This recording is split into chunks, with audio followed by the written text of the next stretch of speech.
Bonjour Yvan Le Bolloc. Bonjour Mylène. Vous venez de sortir avec votre groupe Ma Guitare un troisième album intitulé La Manoucherie Royale. C'est un mélange de musique gitane, ethnique, folklorique, mais quel est le genre musical exact de cet album? Définir un genre pour la musique qu'on fait, c'est comme essayer d'attraper un guépard avec une paire de tongs. C'est pas facile parce qu'en fait c'est très mélangé. On va dire que la matrice, ce point de départ, c'est la rumba flamenca. La rumba flamenca, c'est la musique qui est pratiquée majoritairement par les gitans du sud de la France et qui fait partie elle-même de la grande famille du flamenco. Donc le flamenco, je le rappelle, c'est l'art de la guitare, des palmas et de la danse. Les trois conjugués, ça fait le flamenco. Et dans le flamenco, comme dans le jazz, vous avez des spécificités. Vous avez la bulería, le fandango et la rumba flamenca. La rumba flamenca, elle est majoritairement pratiquée par les gitans du nord de l'Espagne et par les gitans du sud de la France. Et ça, c'est le début. C'est un peu... en fait, pour faire simple, c'est un peu la musique des Gypsy Kings. Voilà. Mais avec des influences après, avec des influences celtes, des influences arabo-andalouses, même pop anglaise, et puis le rail aussi. Donc, en fait, c'est tout ce qui fait vibrer. C'est tout ce qui me fait vibrer moi. C'est tout ce qui amène du groove sur cette musique qui est déjà assez, on va dire, assez sautillante. Mais qu'est-ce que fout ce breton avec ses gitans, comme vous dites sur votre site internet? C'est vraiment la question qu'on a envie de vous poser. Ouais. Moi, c'était une occasion pour porter des chemises et des costumes de mauvais goût, en fait, je rêvais de ça. Mais non, mais j'ai un petit côté, je pense, comme beaucoup de Bretons d'ailleurs, j'ai un petit côté un peu, on va dire, nomade. Puisqu'on a coutume de dire un breton sur chaque vague et un breton sur chaque mode de terre. Donc ça pourrait coller avec l'idée de la caravane, du voyage, etc. Je suis pas très loin, j'ai moi-même une caravane, enfin un camping-car on va dire. Et au-delà de ça, en fait c'est surtout une histoire de feeling, quoi, d'émotion. Enfin, la musique c'est ça. Et pourquoi ne pas avoir choisi la musique bretonne alors vous n'aimez Du pas? biniou. Vous avez déjà entendu des binious qui s'accordent? On dirait une chèvre qu'on égorge au lever du jour. C'est insupportable. Puis l'accordéon, bon, c'était déjà pris avec Yvette Horner. Non, mais c'est comme ça. Hein. Quand j'étais jeune journaliste à Europe 1, j'avais eu la chance d'interviewer les Gypsy Kings au mi-temps des années 90, fin des années 80. Quand il y avait Joby Joba, ça venait de sortir, et il n'y avait personne pour interviewer Gypsy King. Et on m'a dit, bah écoute, vas-y. Donc je suis descendu en studio, et puis j'ai vu que je me suis retrouvé donc avec Kate Gitan, Dara, la famille Reyes, et je ne savais pas, en leur posant la première question, que un jour, je montrais moi-même un orchestre de rumba flamenca. C'est venu à la fin de l'interview. J'avais déjà fait un grand pas parce que j'ai vu qu'au niveau interview c'était pas trop leur truc, quoi. Faire des phrases, etc., conceptualiser. Alors j'ai vu que c'était un peu court. J'ai dit bon bah voilà, vous êtes venu avec des guitares, alors faites-moi un petit morceau. Et là ils m'ont fait un petit morceau, ils m'ont pas raté, quoi. Ils m'ont bien pris dans leur ligne de mire, comme ils savent si bien faire. Et là mon cœur s'est soulevé. Et je suis sorti de cette interview absolument transfiguré. Je me suis dit, si un jour je fais de la musique, ce sera ça. D'accord. Voilà. Mais ce troisième album est plus tourné que les deux autres vers la world music. Est-ce que vous pensez viser un public plus large? Toujours plus large. Non, votre question n'est pas anodine parce qu'effectivement, il y a 2 reprises sur cet album. Il y en a une qui est Les mots bleus de Christophe. Et l'autre qui est un traditionnel tunisien qui s'appelle Sidi Mansour. En ce qui concerne la reprise des mots bleus, je ne vous cacherai pas que toucher un large public via une reprise, C'est quelque chose auquel on a songé, évidemment, en choisissant ce qu'on aurait pu tout aussi bien reprendre, je sais pas, par exemple, une chanson de Nougaro en rumba flamenca. Mais Les mots bleus, ça nous paraissait intéressant. C'est sans doute l'une des plus belles chansons du répertoire de la variété française, extrêmement romantique. Et quand j'entendais la version de Christophe et Jean-Michel Jarre, j'entendais en écho la reprise qu'on pourrait y faire. Et ce rendez-vous qui est donné à cette femme dans cette chanson, il est 6h du matin et tous les jours elle sort en passant devant la mairie, etc. Et je voyais un petit village andalou écrasé par la chaleur et une lumière très blanche. Et notre chanteur Gaël, un beau garçon, attendre s'halluciner. Je voyais le clip déjà, donc et puis c'est surtout qu'on a eu l'aval de l'autorisation et l'approbation de Christophe, qui a entendu la première ébauche et qui a dit qu'il était très très content, très fier, et qu'avec celle de Bachung, c'était l'une des plus belles reprises des mots bleus. D'accord, très bien. Mais pourquoi faire un deuxième Bollock Brass Tour alors en 2014 Pourquoi? Oui. Alors parce que le premier a tellement bien fonctionné, il nous a apporté tellement de satisfaction à nous, voilà, au groupe, à ma guitare, et puis aussi à tous les partenaires qui ont eu le courage de se lancer dans ce pari un peu dingue, hein, qu'on a eu l'idée de renouveler l'histoire. Et entre autres, parce que je pense qu'en Bretagne, il faut qu'on continue à propager les bonnes vibes qu'il y a en Bretagne, c'est-à-dire que c'est une région formidable, peuplée par des gens extrêmement chaleureux, concrets, qui ont les pieds sur terre, curieux, avec une industrie de pointe, avec des paysages merveilleux, et puis aussi avec une région où le Front National fait jusqu'alors ses plus bas scores en France. Et tout ça, je voudrais que ça continue. Et je pense que c'est par aussi la culture, une certaine forme d'émulation, de complicité qu'on peut avoir entre nous quand on fait des spectacles et que les gens viennent boire des coups et rigolent et dansent et sont émus, qu'on peut faire reculer encore le Front National. Et moi, je suis fier d'être français, breton, et d'être dans une formation musicale qui aligne des gitans, des arabes, des franco-espagnols, mais aussi une hollandaise. Ça, c'est aussi la France d'aujourd'hui. Cette France diversifiée, métissée, cette France riche de ses différences, etc. Pour moi, ça, c'est la France. D'accord. Avec quel type d'entreprise souhaitez-vous vous associer pour mettre en place cet événement ? Il faut que les gens qui travaillent avec nous sur le Bollock Brass Tour, les partenaires, ils sont tous implantés en Bretagne.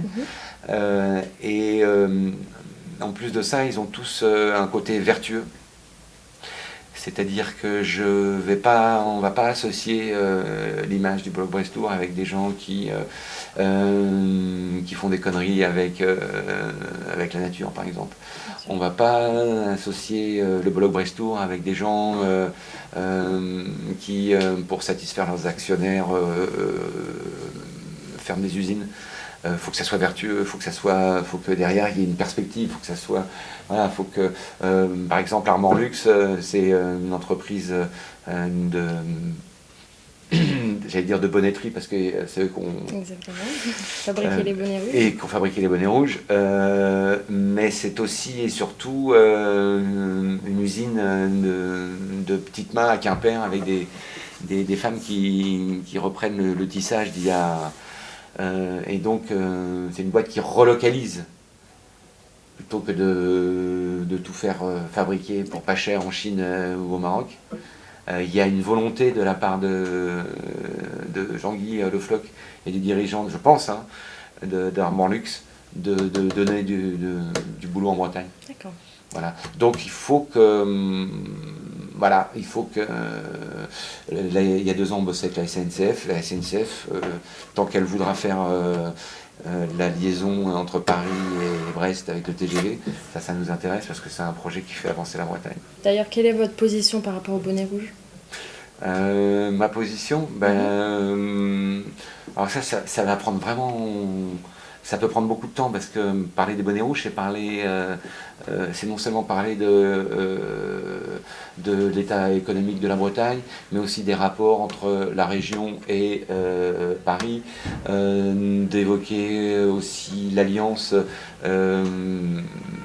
paradoxale qu'il peut y avoir entre des ouvriers et leur chef d'entreprise. Moi, tout ça, ça me va.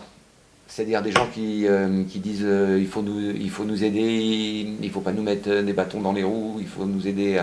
Tout ça, ça me va. À partir du moment où le mouvement, il attire aussi des mecs qui font partie du Front National ou des mouvements nationalistes, ça ne me va plus. Voilà. Mélenchon, avec qui vous avez une certaine sympathie, a qualifié les manifestants à Quimper de nigauds et d'esclaves, vous savez. Est-ce que vous êtes encore proche de ces positions? Sur celle-là, non.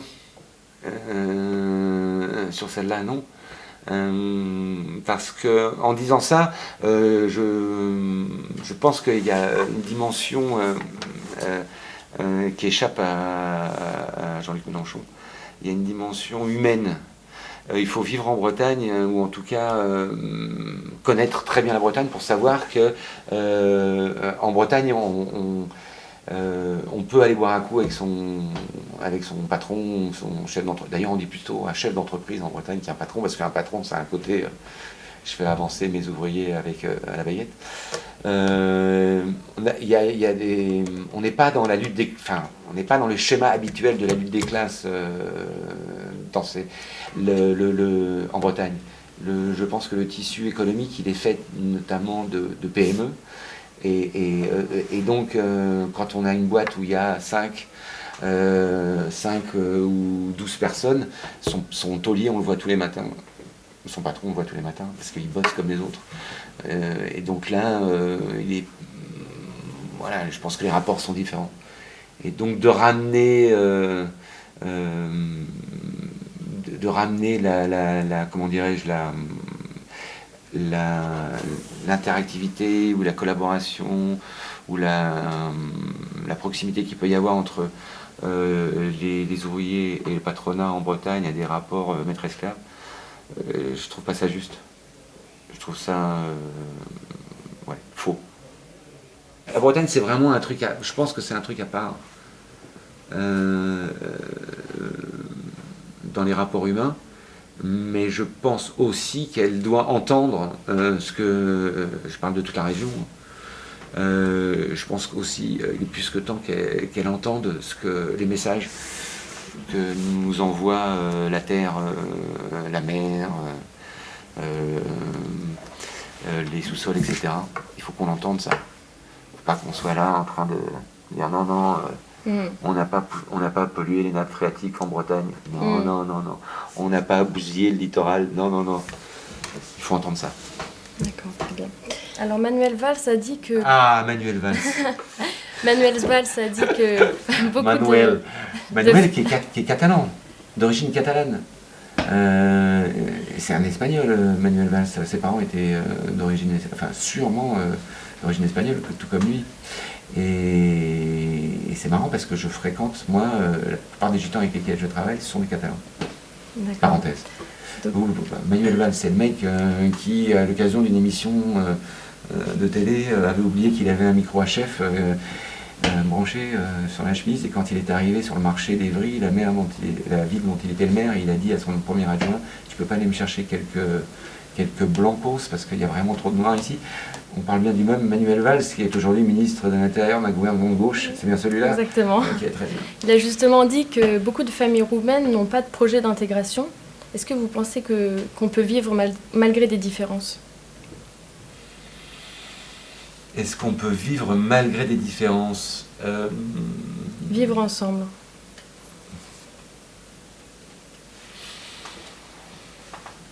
mais je le souhaite. Sinon, qu'est-ce qu'on va Vous faire? le souhaitez, mais Qu'est-ce qu'on va est-ce faire? que Qu'est-ce qu'on va c'est faire réalisable? qu'est-ce qu'on va faire des gros? Qu'est-ce qu'on va faire des roux?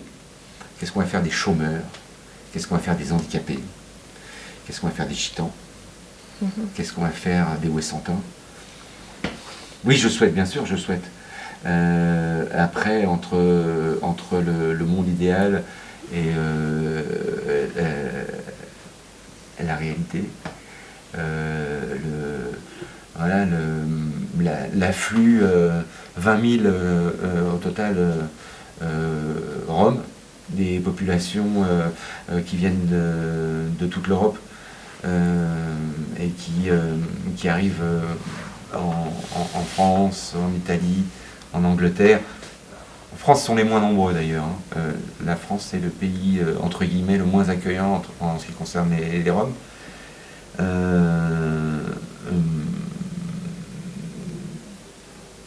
Il n'y aura pas d'autre solution de toute façon que le vivre ensemble. C'est véritablement l'enjeu, ça fait partie des enjeux immédiats voilà, de notre avenir. Songez qu'aujourd'hui, la Méditerranée, entre le Maroc et l'Italie, est un cimetière marin, où des corps en décomposition sont au fond de la mer, qu'il y a des gens qui viennent d'Érythrée, qui se glissent dans un train d'atterrissage de Boeing 747 pour espérer pouvoir se poser en France.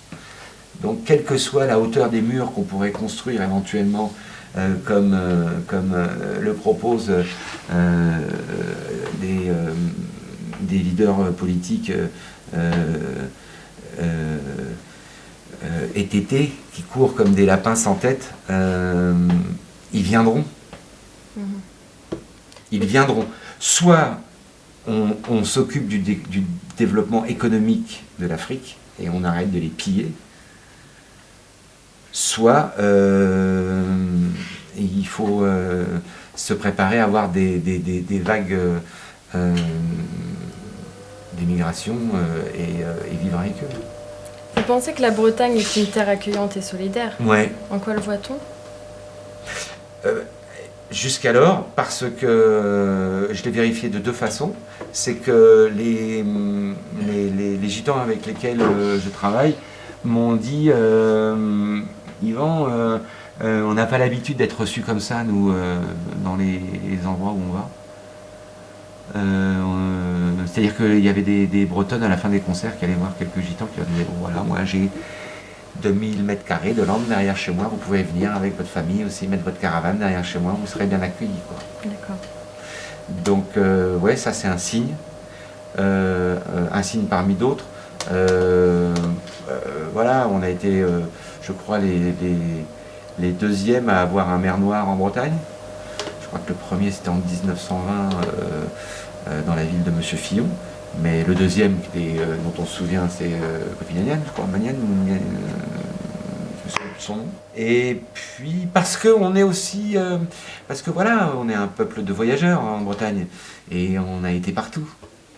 Et on a ramené, il y a combien de marins bretons ont ramené des femmes des îles et ont donné des mélanges absolument somptueux et très encourageants. Donc voilà, c'est comme ça, on est un peuple de marins, donc on ramène et ça continue d'arriver. On voit bien dans notre culture, on est vraiment tourné vers les autres, mais c'est une de nos forces. C'est parce qu'on sait très bien d'où on vient, et parce qu'on est vachement respectueux de ça, de ces traditions, de tout ce qu'on a, tout ce que la région, tout ce que les côtes, la terre, les cailloux, le vent a pu nous donner, enfin nous a façonné, quoi. Et puis les grands intellectuels bretons, qui nous ont construits comme ça, et c'est toujours tourné vers l'extérieur, quoi. Si vous aviez une proposition pour tourner dans un film... Ouais, c'est ce que j'ai envie de jouer au cinéma, en fait. Exactement. J'aurais bien un gardien d'immeuble un peu, comment dirais-je, à la conscience politique un peu floue, un peu proche de certaines idées du Front National, et puis qui voit venir s'installer une famille de Maghrébins en face de chez lui qui vont ouvrir une épicerie fine. Voilà. Intéressant. Est-ce que vous avez finalement emménagé dans votre bateau sur le bord de la Seine? Est-ce que j'ai quoi? J'ai nagé? Est-ce que vous avez finalement emménagé Oui, dans ça y votre est. bateau sur C'est le gentil bord de de la prendre des Seine? nouvelles. Oui, oui, j'ai la chance d'habiter sur un bateau sur la Seine. Ouais. Vous allez pouvoir venir en Bretagne avec alors? Quand j'aurai réarmé, oui, pour l'instant, comme ça pue le gasoil là-dedans, on a tout débranché et on a mis un placard à chaussures. J'ai beaucoup de chaussures. Merci beaucoup Yvan Le Bolloc. Mais je vous en prie, c'était un vrai plaisir. De même.